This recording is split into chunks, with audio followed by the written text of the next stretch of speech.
नमस्कार, आप देख रहे हैं न्यूज़ 9 नेटवर्क। देश और दुनिया की तमाम अहम छोटी और बड़ी खबरों के साथ इस वक्त हाजिर हूं मैं आपके साथ अरविंद कुमार सिंह। शुरुआत करते हैं आज की खबरों का सिलसिला।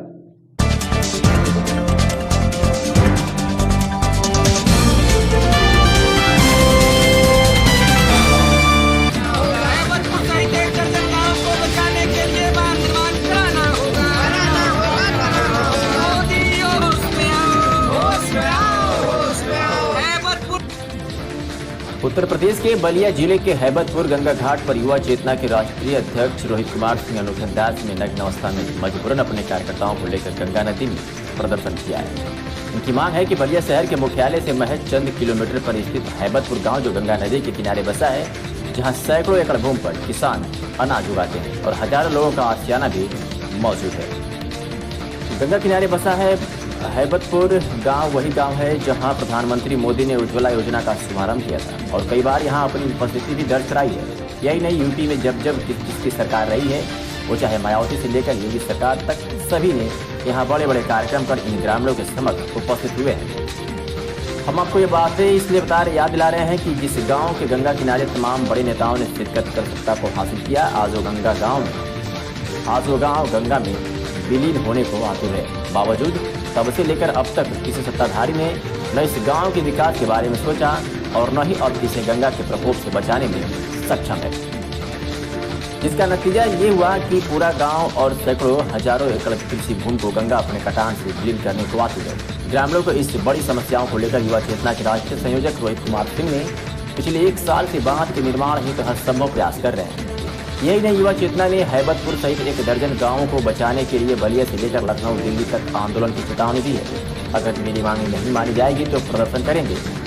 केंद्र सरकार और यूपी सरकार के खिलाफ कहा कि किसी के ऊपर इसका कोई असर नहीं दिखा। युवा चेतना के राष्ट्रीय संयोजक रोहित सिंह की माने तो प्रधानमंत्री नरेंद्र मोदी को पत्र लिखकर हैबतपुर सहित दर्जनों भर गाँवों को बचाने के लिए बांध निर्माण कराने की मांग किया है। बावजूद अब तक कुछ नहीं हुआ।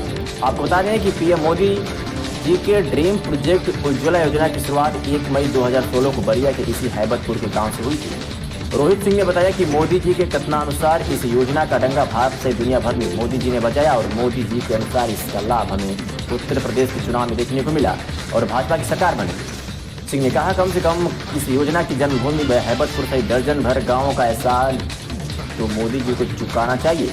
कहा, प्रधानमंत्री जी कई बार इस गांव में आ चुके हैं और मोदी जी को चाहिए कि अपने ड्रीम प्रोजेक्ट की सफलता को ध्यान में रखते हुए इस गांव में अपने प्रेम का कर्ज चुकाएं और हैबतपुर गांव से दर्जनों गांवों के भविष्य को बचाने के लिए जल्द से जल्द इस गंगा के कटान को रोकने के लिए बांध बनाया जाए, बल्कि बांध के निर्माण का कार्य अविलंब शुरू कराना चाहिए।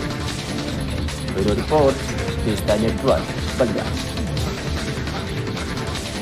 देखिए, 1 मई 2016 को बलिया के हैबतपुर गांव से भारत के प्रधानमंत्री नरेंद्र दामोदर दास मोदी जी ने उज्ज्वला योजना का शुभारंभ किया था।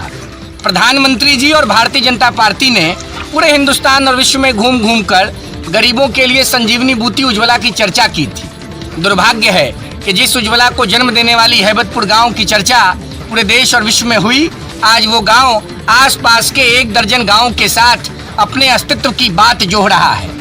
आज हैबतपुर सहित 1 दर्जन गांव विलीन होने की स्थिति में है गंगा नदी में। राज्य और केंद्र सरकार दोनों कुंभकर्णी नींद में सोई हुई है। युवा चेतना एकमात्र राजनीतिक संगठन है जो बलिया से लेकर दिल्ली तक प्रदर्शन कर रही है। तमाम जनप्रतिनिधि सोए हुए हैं। मैंने 4 मई को प्रधानमंत्री जी को पत्र लिखा। मानसून माथे पर है। इस बार के मानसून में अगर बाढ़ आ गई तो फिर हैबतपुर सहित 1 दर्जन गाँव विलीन हो जाएंगे। इन गाँव की रक्षा के लिए, और जब ये गांव विलीन हो जाएंगे तो बलिया शहर पर असर पड़ जाएगा। तो जयप्रकाश नारायण की जन्मभूमि, चंद्रशेखर जी की जन्मभूमि, जनेश्वर जी मंगल पांडे की जन्मभूमि, चित्तू पांडे की जन्मभूमि, देश में आज़ाद होने वाले पहले 3 जिलों में से एक बलिया के अस्तित्व को चिंता में देखते हुए हम लोगों ने इस प्रदर्शन को आज गंगा नदी के अंदर नंग धरंग रूप में किया कि कम से कम अब तो नरेंद्र मोदी जी जाग जाइए। लॉकडाउन और कोरोना का प्रभाव के कारण हम लोग शांतिपूर्वक बैठे हुए हैं। जिस दिन लॉकडाउन के समापन की घोषणा होगी उस दिन हम लोग गांव घर बचाओ यात्रा पर निकलेंगे और तमाम जनता को एकजुट करके सरकार के ऊपर प्रेशर बनाने का काम करेंगे और सरकार को बांध निर्माण कराना होगा। अगर सरकार नहीं जागी तो हम पैदल बलिया से दिल्ली के पार्लियामेंट तक जाएंगे और नरेंद्र मोदी जी से इस्तीफा मांगेंगे। ठीक।